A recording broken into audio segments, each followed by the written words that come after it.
Candlestick Park, San Francisco, California, the biggest regular season game in New Orleans Saints history. On a warm December day in 1988, the New Orleans Saints took on the San Francisco 49ers for the NFC West title. This proud Saints team that had fallen on hard times late in the season quickly fell behind. Although New Orleans had come back to win 6 times in 1988, their desperate attempt to catch the 49ers in the second half would fall inches short. Well, the Saints' rapidly waning hopes for the NFC West Championship may rest on this play. 4th and 1 from the 35-yard line. Here comes Scales in motion right to left. Hebert is going to sneak. I don't think he even came close.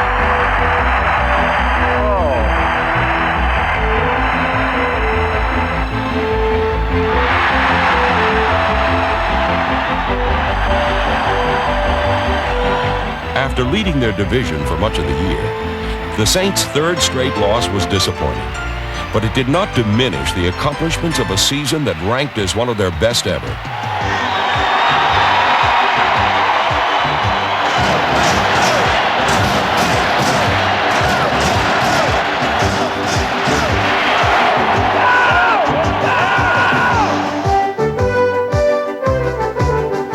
In 1988, the Saints swept aside the notion that winning might only be temporary in New Orleans.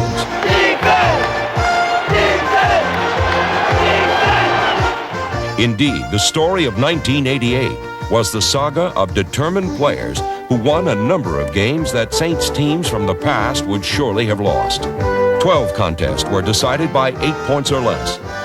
5 games went right down to the final minute in a season characterized by inspiring wins and heartbreaking losses. Back, placement's down, kicks on its way, and it is good. And the Giants lead by a point, 13-12. As the season wore down, the wear and tear of an emotional year took its toll. But in the end, the New Orleans Saints had much to be proud of.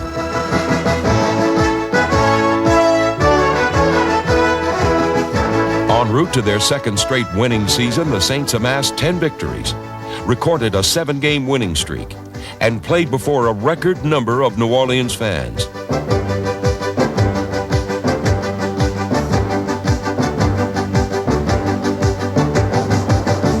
For head coach Jim Mora and his talented team, the disappointing events in December of 1988 represented only the setting sun of a single season, not the end of a bright and promising era of New Orleans Saints football.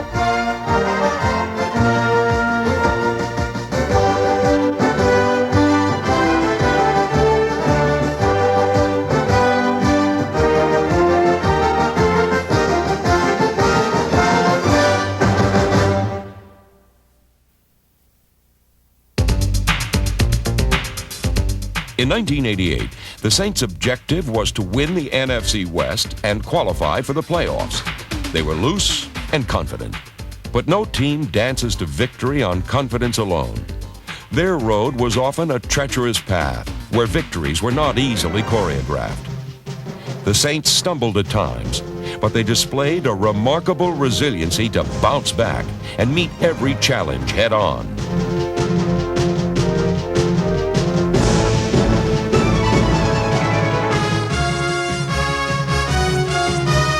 Youngsters like number 87 Lonzell Hill faced a number of unique and varied obstacles. But the talented wide receiver ultimately steered a course to stardom that was straight and true.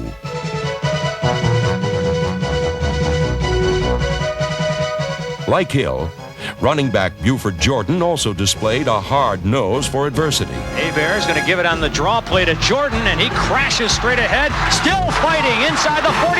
He breaks another tackle. 30 to the 20 to the 15 to the 13-yard line. What an effort by Buford Jordan. Probably the greatest run I've seen by Saint running back this year.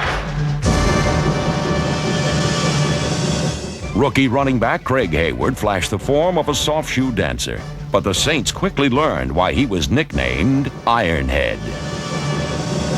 1st and 10 from the Saint 27. Hebert gives it to Hayward, straight ahead, bounces off the pile, turns it up, 30, 35, breaking a tackle. Look out, he's at midfield 50, he's at the 40, he's at the 30, he's at the 15. Nobody's going to catch Ironhead Hayward. That's his first touchdown in the NFL.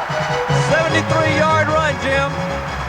While there were many individual achievements, 1988 was noted for a number of hard-fought team efforts that tested the Saints' competitive nature.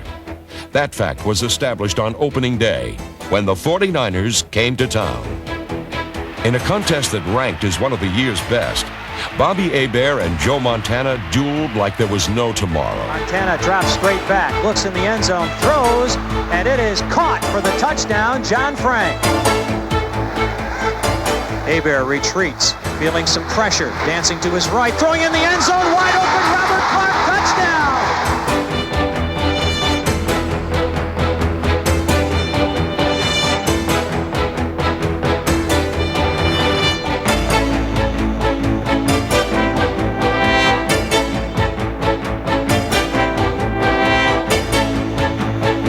Despite a stellar performance from Hebert, who threw 4 touchdown passes, the Saints' hope for a miracle comeback fell 1 point shy. In the end, they had learned a hard lesson about what they could expect from divisional play in 1988. There's no weak teams in the NFC West, and sometimes in some divisions, you know you're going to get a couple wins in your division when you play division opponents, but that's not the case in the NFC West. You better be ready every time you play an NFC West opponent. A Week 2 encounter in Atlanta confirmed Jim Mora's suspicions. That wasn't a problem. After falling behind 14-3, the Saints rallied for over 200 yards rushing behind the line of Dombrowski, Gilbert, Edelman, Trapillo, Brock, Court, and Hilgenberg. Reuben Mays rushed for the go-ahead touchdown as the Saints came from behind 29-21.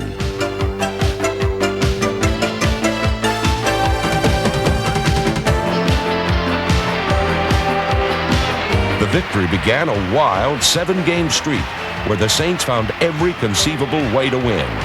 3rd and 21. Into his own end zone, being rushed, hit, and sacked by Ricky Jackson. That's a safety.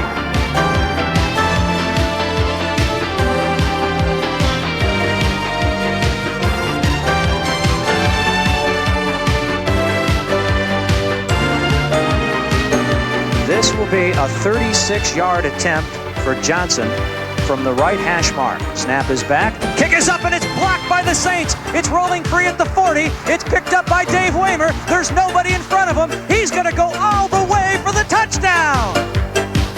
58 yards for Dave Waymer and the Saints.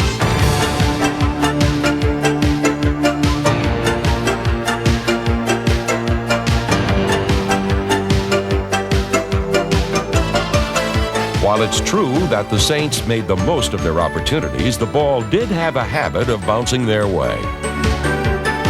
For a franchise that once made losing look easy, it seemed hard to believe that now they were criticized for winning ugly.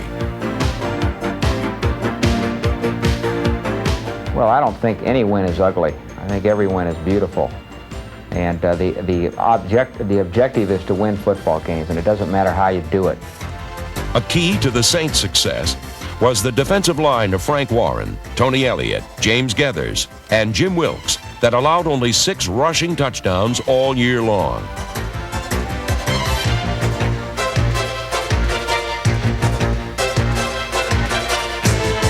Scoring touchdowns was no problem for New Orleans as long as number 21, Dalton Hilliard, was handling the ball.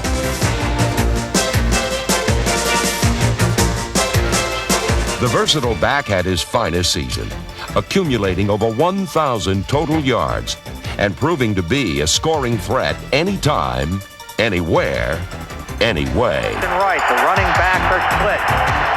The give is to Dalton Hilliard. He might look to throw. He's got a receiver wide open. Mo Hill, touchdown!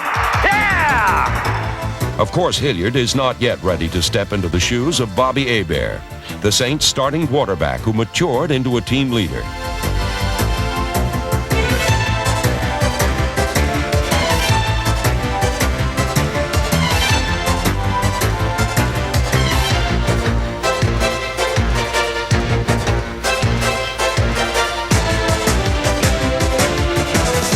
For the first time in his NFL career, Hebert threw for 20 touchdowns, and he exhibited a poise under pressure that was apparent in San Diego. Behind again, Hebert rallied his team to a victory that was characteristic of the Saints' newfound mental toughness.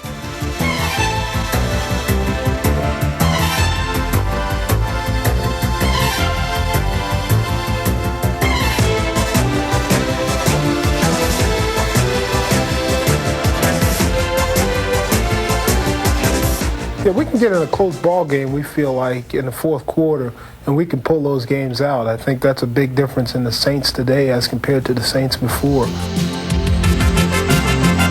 America learned about that during a Monday night clash in October, when the Dallas Cowboys rallied from a 14-0 deficit to seriously put the Saints' winning streak in jeopardy. 39-yard attempt. Ballure is the holder. Ballure calls for the ball. The snap is back. The kick is up. It is on its way, and it is good, and we have a tie ball game. And we probably got an overtime. Just 24 seconds left on the clock, and we are tied at 17. Here's Ruzek's kickoff. He's hit a knuckleball that'll bounce at the 15, be picked up by Gray and fumbled at the 5, up to the 10, 15, 20, 25, 30, up to the 35, to the 40, to the 42-yard line of the Saints. They're going to throw it for Perryman again, and he's got it with a leaping grab at the 35. That'll do it. Out of bounds at the 33-yard line.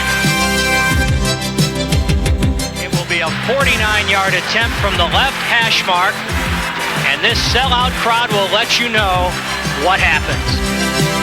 Snap is back. Kick is up, on its way, and it is good! It's good! It's good! The Saints have won! The Saints have won it on a 49-yard field goal by Morton Anderson, who's taking a victory lap around the field. Nobody can catch him to congratulate him. In 1988, the New Orleans Saints did indeed travel on a hard and winding road to victory. And along the way, they certainly earned the right to do a little dancing.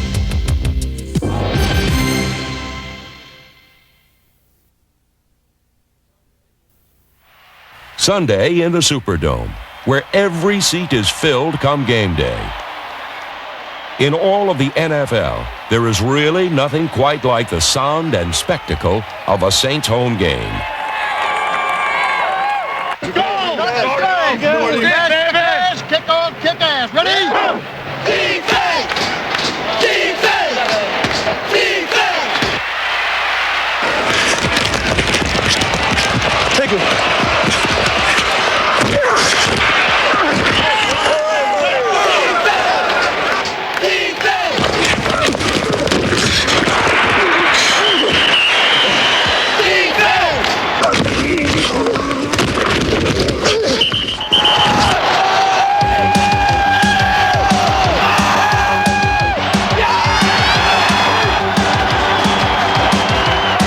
For some, it is a form of religion. For many Whodats and players alike, the theatrical setting is a place to display one's artistic expression.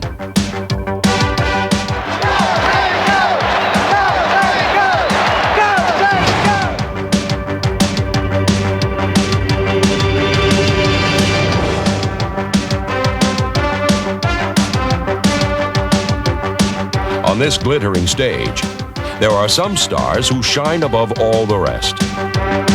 One of them is Eric Martin, the fourth-year wide receiver, who earned Pro Bowl status by setting all-time Saints records with 85 catches and 1,083 yards.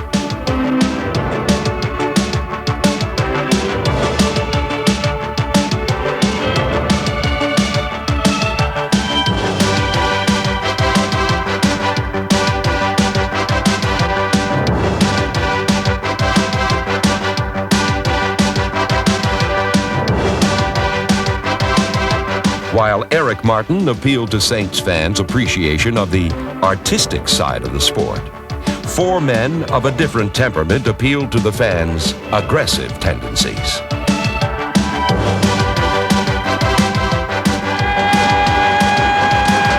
the outside world, they are linebackers named Jackson and Swilling, Johnson and Mills.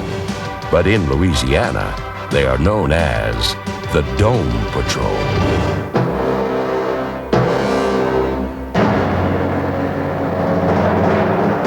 Ricky Jackson had thought of the name for us. We kind of got together as linebackers, and we figured, we thought we were doing a good job, and we figured maybe coming up with a name. And Ricky sort of came up with the right name for us, Dome Patrol. And we thought that was a good enough name because we do play in the dome. And we don't want to be extra violent, but we do want to be protective.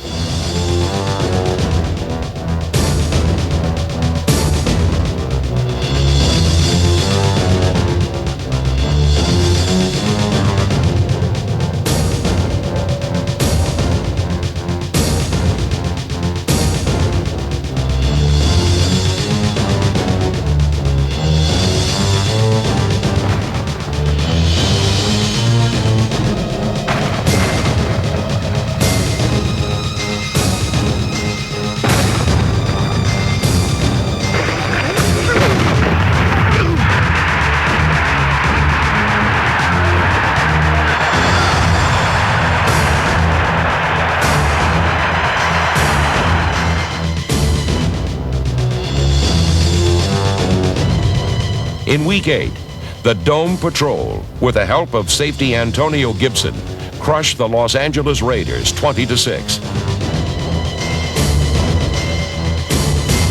But great defense does not always ensure victory.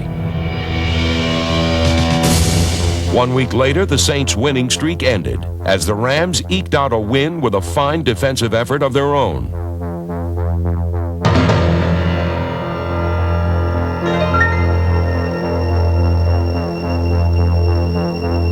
There's no weak teams in the NFC West. You better be ready every time you play an NFC West opponent. You better be ready every time you play an NFC West opponent. You better be ready. Keep coming! Keep coming! Keep coming, dog!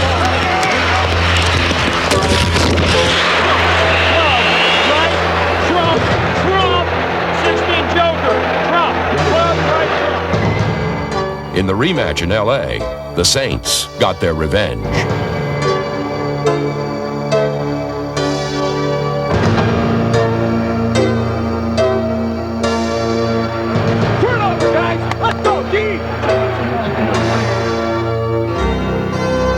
In another nail-biter, New Orleans secured a victory when cornerback Gene Atkins thwarted LA's last-minute potential winning drive.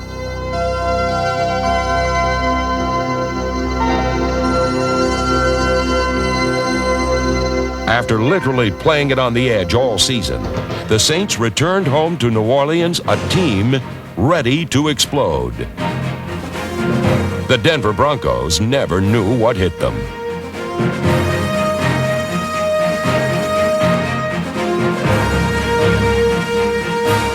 With three wide receivers, make that four. Here's Hebert dropping, under pressure, throwing, lofting it up for Martin. He's got it at the 15, 10, 5, touchdown Saints.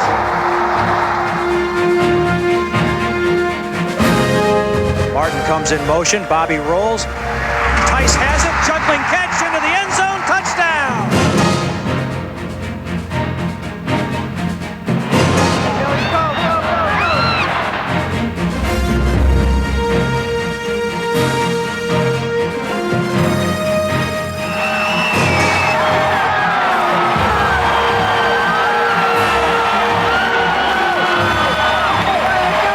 New Orleans ensured their second straight winning season by crushing Denver in the most dominating victory in Saints history.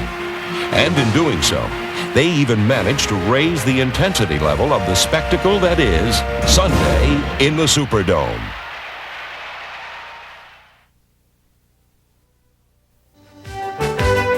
Only Santa Claus could possibly award the Saints a playoff berth going into the season's final week. But true to their nature, the Saints gave the Houdats a Christmas present in the form of another last-second gut-wrencher. Still an opportunity, though, for the Saints to finish with a 10-6 season. Not bad. With 9 seconds left, it'll be up to Morten Andersen to try to decide it. From 30 yards out, snap is back, kick is up, on its way, and it is good! Morton Anderson giving the Saints a 1-point lead, 10-9 with just 5 seconds left in this game. No, there would be no wild card under the Saints tree. But then it was not so long ago that talk of the playoffs or even a winning season was idle chatter that ended in training camp. We've come a long way since 3 years ago, really, and we're on the right track. This team is really building pretty quick. A lot of the guys that are on the team now previously wasn't around when the Saints didn't have that winning perspective. Right now, you're a confident team. You know, when you don't win, it's not like, oh, well, we just lost another game. Everyone's really down and feeling bad about it and getting ready, you know, to get back on the winning track. So it's really the winning attitude that we have now in New Orleans is a whole lot different than, let's say, it was in the late 60s or 70s. Our guys feel like they can win every game, and we're not going to, and we haven't. But they go in believing they can.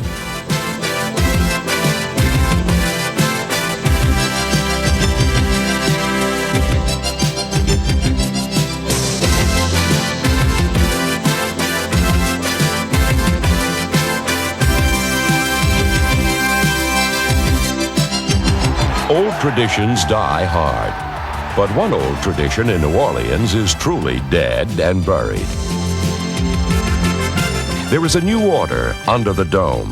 In 1988, the New Orleans Saints proved that they are indeed among the best in the NFL. They are likely to stay there for many seasons to come.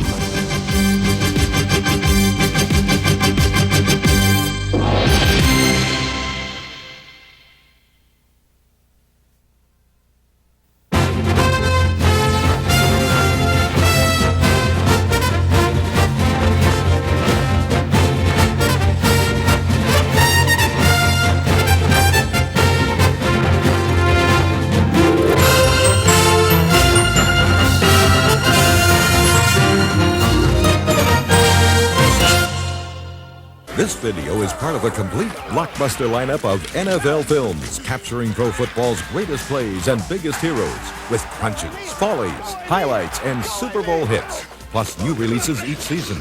We've got action-packed videos of every superstar team in the NFL. Call 1-800-NFL-TAPE now for a free catalog and order your NFL hit today. Or look for NFL films at your nearby video store. The season's never over with NFL Films and Fox Hills Video.